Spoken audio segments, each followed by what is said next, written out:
Nah, kakinya turun ya. Iya. Kalau Kira menjadi sutradara nih, mungkin seperti apa sih? Apakah membanting setir jadi sutradara aja atau menjadi pemain film? Pertanyaannya susah banget itu. Mana aja yang lagi pengen, kalau lagi pengen behind the scene, maksudnya behind the screen, ya kita inilah, lihat nanti aja. Kan maksudnya pekerjaan sutradara bukan pertama kalinya ya, udah pernah beberapa kali. Perfeksionis nggak sih dalam sebagai sutradara? Kamu tanya pemain aku dong. Kayaknya dia yang merasakan. Aku lumayan ya perfeksionis, lumayan agak ya pengennya yang dialognya bener, apa emosi. Jadi kadang suka diulang-ulang. Tapi yang kali banget Mbak, apa sih maksudnya sutradara kah atau pemain kan? Ya pasti yang menjadi. Aduh pusing banget, pertanyaannya susah banget kayaknya. Ya jadi. Sama aja. Dua-duanya menyenangkan, dua-duanya punya challenge yang berbeda-beda, dua-duanya punya apa ya, kepuasannya yang beda-beda. Ada hal-hal baru dari dunia film yang kamu bisa temuin menjadi sutradara? Ini bukan yang pertama ya. Jadi aku udah pertama kali udah dari awal 2000-an, 2008 aku pertama kali direct. So it's not my first time.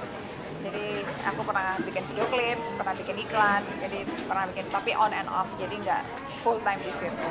Apa jadi sutradara emang goal di dulu 40 kali atau seperti apa? Kan tadi udah dijelaskan, sudah pernah dari 2008. Jadi bukan goals di umur sekian.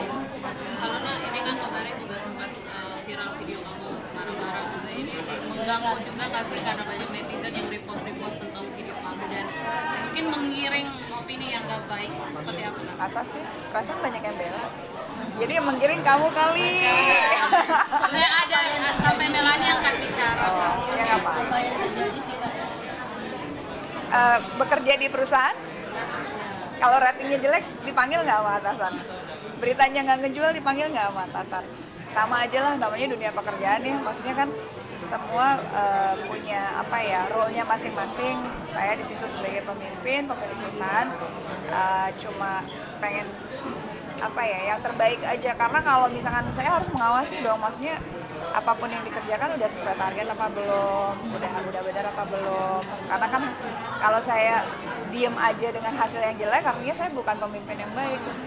Kalau tiba-tiba terus penjualan jelek, terus udah gitu detail-detail nggak dipikirin, marketingnya jelek, nanti saya nggak bisa gaji mereka.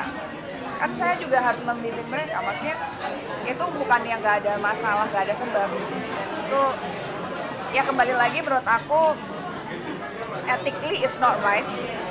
Lagi meeting, lagi ngebahas pekerjaan dan direkam seperti itu tuh menurut aku yang dilihat bukan poinnya aku marah-marah, tapi poinnya apakah etik. Ada yang lagi meeting, lagi membahas pekerjaan, diam-diam mengambil gambar dan menyebarluaskan. Kita udah temuin, maksudnya itu kan anak magang lah ya. Aku juga ngerti, mungkin iseng, mungkin berpikir dampaknya itu lucu-lucuan. Aduh kasihan temen gue, bos gue marah-marahin temen gue atau apa. Mungkin tadinya kita berpikir itu oh lucu, oh iseng, oh ini dampaknya tuh nggak panjang, tapi ternyata panjang.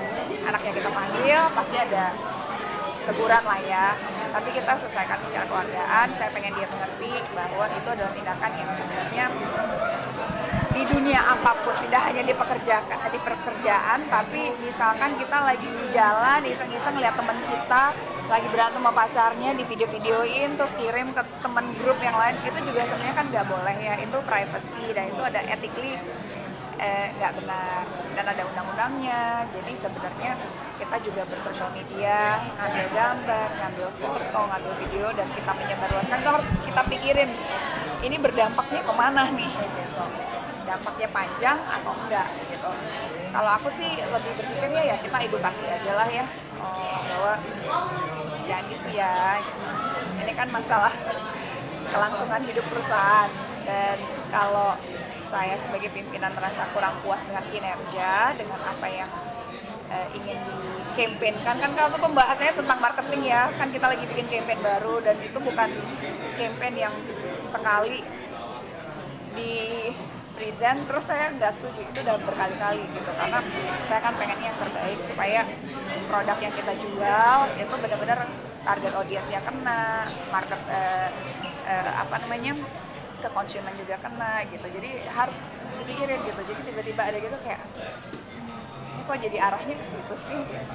Jadi aku lebih rumit mengurus ini dong ya sebagai bisnis woman daripada kalau sutradara mengatur teman-teman sendiri. sama aja, dua-duanya rumit. Hidup aja udah rumit.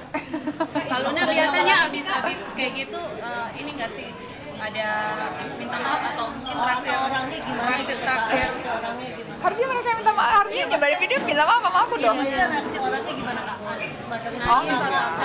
atau nangis? Ya ini aja, maksudnya karena nggak ngerti, nggak paham, jadi ya udah kita panggil di HR juga, dikasih peringatan, terus minta maaf karena nggak paham. Sebenarnya lebih banyak kejadian-kejadian kayak gini karena nggak paham kali ya, gitu aja sih. I don't think it's a big deal. Aku nggak makanya aku biasa aja, aku santai aja. Berarti cuma peringatan ya Kak, bukan penghentian pekerjaan gitu loh. Iya, peringatan dulu satu. Kan ada aturannya.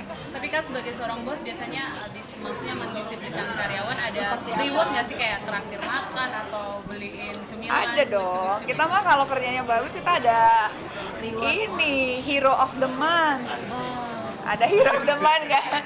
Nanti hero of the month nanti akhir tahun, wah surprise lah pokoknya. Berarti kalau biasanya merewardkan untuk karyawan. Harus dong, kan kita juga kayak suka tiap ada yang ulang tahun kita mukbang bareng-bareng, terus ada yang misalkan ada big achievement kita beli makan bareng-bareng, lagi meeting aja kita kasih makan. Maksudnya itu bukan sesuatu yang dibanggakan ya, tapi it's just a company culture yang pengen dibangun supaya mereka juga tahu kalau benar kerjaannya they get rewards. Tapi kalau misalkan salah ya sedikit kena gebrakan meja. Hai, halo. Karena berarti Kemarin juga liburan kan bareng Maxim di kapal Singapura kan makin romantis. Dari sini ke sana. Dari sana ke sono. Kebaikan kamu juga masih dibicarakan sampai sekarang. Asik. Gimana sih kak? Gini, manusia itu pasti ada kebaikan dan keburukannya. Saya nggak percaya manusia tuh 100% jahat, 100% buruk, tuh saya nggak percaya. Saya cuma yakin kenapa dia menjadi, misalkan kenapa dia menjadi tidak baik, kenapa melakukan sesuatu ini, pasti ada sebabnya, pasti ada alasannya. Dan itu sesuatu yang sangat manusiawi ya. Dan aku pikir ya kita nggak harus berfokus hanya selalu kebaikannya aja atau selalu berfokus kepada keburukannya aja. Ya kita kadang-kadang dia bikin salah, oh ya udah kita maafin. Kalau masih bisa ditoleransi ya udah. Kalau misalkan masih bisa berlanjut sebagai teman, sebagai atasan, sebagai apapun lah dalam hubungan manusia, ya kita coba move on aja gitu. Oh ya udah dia bikin salah. Kalau udah ngerasa kayak wah kayaknya prinsipnya nggak sama, value-nya nggak sama, ya udah jauhin aja. Punya kehidupan masing-masing tanpa harus menjatuhkan dan menjelekkan. Udah itu aja sih. Sekarang juga katanya mau sehat dan gak mau punya mimpi aneh-aneh nih kak.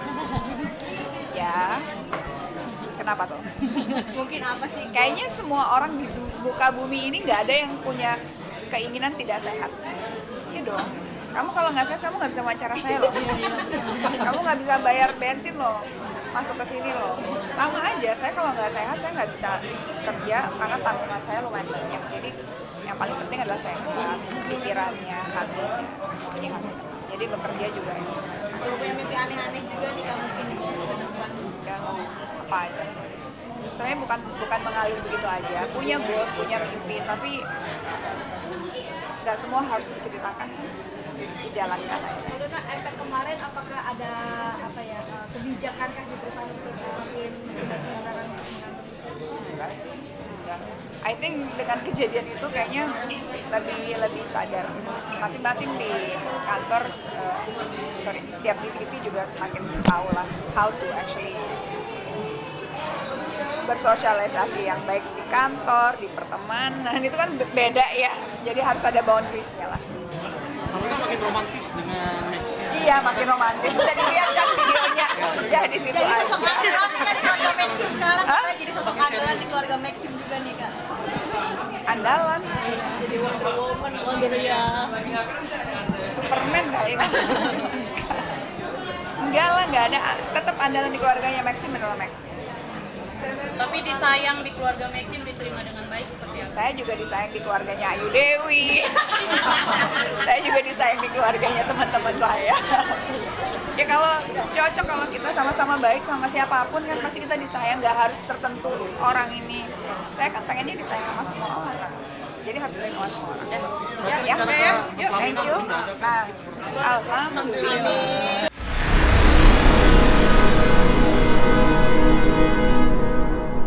Jadi jangan lupa untuk subscribe Cumi Cumi.